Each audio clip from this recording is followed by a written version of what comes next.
book on behalf of Interior Motions, and today I will be speaking to Charlene Li. Charlene is the Chief Research Officer for PA Consulting and the author of The Disruption Mindset. Today, she will be sharing some of her insights from her book, as well as how businesses can apply them. Hi, Charlene. Thanks for being here today. Thanks for having me. Really appreciate it. Let's jump into some of the questions. So in your book, you say that the key to success is for companies to develop a disruptive mindset that permeates every aspect of the organization. Can you explain to us what that means? Sure. There's a couple parts of that. The disruptive mindset is that it can't be it's about thinking about the world in a very different way. Instead of coming to work every day and doing the same thing, the status quo, you're looking at ways to disrupt the status quo, ways to improve it. And the whole idea of the disruptive mindset isn't that you want to tear things down for the sake of tearing things down. It's to change things for the better. And the second part is that it has to permeate every aspect of the organization. This is not the responsibility of a small cadre of people in some far out corner of the organization. Every single person in the organization needs to have this disruption mindset. That makes total sense. In your book, you also emphasize the need for a strategy designed to, 1, meet the needs of future customers, 2, leadership that's committed to transformation, and 3, a disruptive culture. Can you break down those 3 goals and give us one easy actionable step that gets us closer to each one? Sure. Again, to create this disruption mindset, to be thinking out of the norm, outside of the box, it's really hard. And the first part is have a strategy that's focused not on your customers of today, but the customers of the future.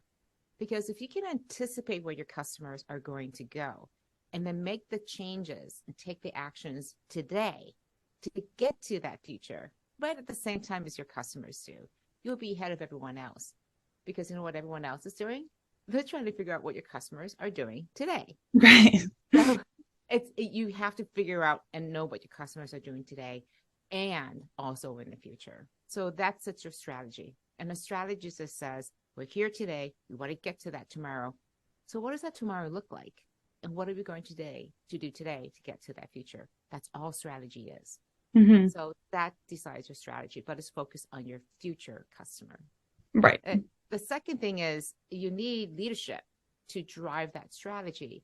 And in particular, a leadership that thinks about things differently. Most people who are in leadership positions are managers. They're managing things to be the same. Leaders, by definition, create change. And leaders trying to lead a disruptive organization have to be engaged in transformation. And a very concrete way of doing this is, transformations are really hard. So you have to have, create a movement, essentially say, this is our strategy. This is how we're going to get there. And are you going to join me on this road? Are you going to come along with me? Right. And movements create more leaders to pick up the mantle and be leading that way. And then the disruptive culture, again, a culture that runs towards change, that thinks of change as a positive force, and thinks that disruption is an opportunity for change, something not to be avoided, because we think disruption is a bad thing. Right.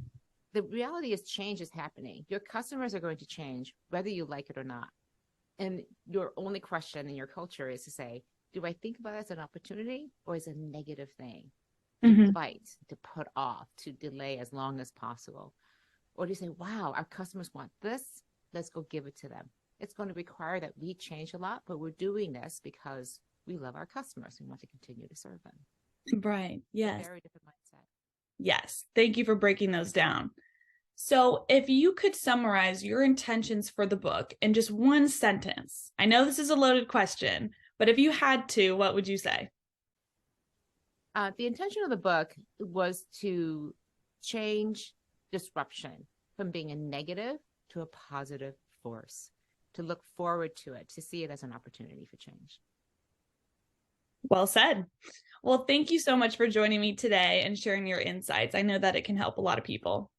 Thank you very much.